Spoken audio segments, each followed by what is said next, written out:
আসসালামু আলাইকুম। আজকে আমরা চলে আসলাম কাতারের সবচেয়ে বড় মেট্রো স্টেশন মোশাররফ। এখানে চলে আসছি, আপনারা দেখতে থাকুন ভিডিওটা। কত সুন্দর লাগে এখানে স্টেশনের ভিতরে। এখন না, এখন ট্রেন বন্ধ, কি এখন ছাড়বো না তো, কারণ ঈদের দিন না।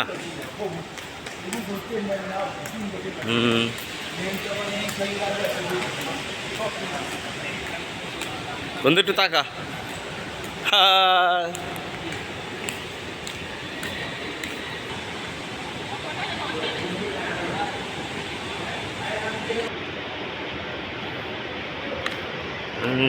সন্ধ্যাবেলা। এটা হলো শিডিউল, ট্রেন কখন কখন চলবে, এক সপ্তাহ পুরো শিডিউল। এটা হলো আপনারা তো জানেন, এই মেট্রো স্টেশন ঢুকতে গেলে যেটা লাগে। আর যে এখানে হলো, এখান থেকে কার্ডের মধ্যে রিচার্জ করতে হয়, যেটা সপ্তাহে 30 দিনে করতে হয় আর কি। এক কার্ড হলে 30 টাকা লাগে। কাতার কাছে 30 টাকা একটা আমরা ব্যানার দিয়ে দিয়েছে। তা অবশ্য একটা ইয়ে আছে, সেগুলো পুরো কাতারের ম্যাপ, যে ট্রেনটা কোন দিকে যায়। আর এই মোশাররফ হলো বাংলাদেশে যেরকম কমলাপুর রেল স্টেশন, মোশাররফ হলো এরকম। এখান থেকে সারা কাতার ট্রেনে যেতে পারে, যে আপনি যেখানেই যাবেন এখান থেকে আপনি সারা কাতার লাগে। তো এখানে এসে ট্রেন চেঞ্জ করে যে এক প্রান্ত থেকে আরেক প্রান্তে যাওয়াটা আর কি, এরকম।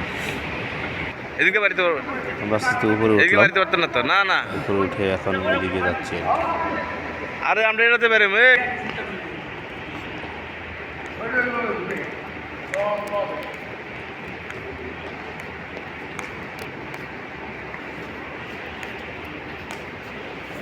তুই যা পর, আমি যেতেছি।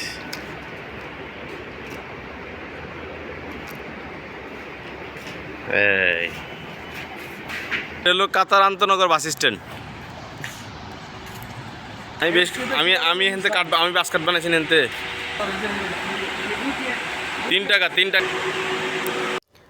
এই বাসগুলো দেখতেছেন, এগুলো হলো আমাদের দেশে যেরকম আন্তর্জাতিক বাস স্ট্যান্ড, যেমন বাংলাদেশের Sayedabad, Mohakhali bus terminal, Gabtoli bus terminal থেকে সারা বাংলাদেশে এগুলো ছড়া, ঠিক এই বাসগুলো সেম। তো এই বাসগুলো ইলেকট্রিক বাস।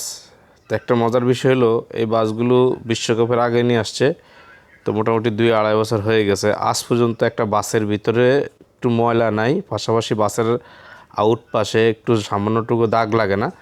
তার কারণ হলো একটাই, এই দেশে বাসগুলো খুব লেন মেনটেন করে চলে, হ্যাঁ, এবং এদের কাট করতে হয়, কাট ছাড়া যাবে না। আমি যখন ভিডিও করতেছি, ড্রাইভার ভাই আমার সাথে একটু মজা করলো, ঠিক আছে। বাসগুলো এত সুন্দর, এইগুলো ইলেকট্রিক বাস যা আর মোশাররফ যে পরিচিত নাম, এই মোশাররফ নামে যে দুইটা বিল্ডিং দেখতেছেন, এই বিল্ডিংগুলোর নামে এই জায়গাটা মোশাররফ নাম।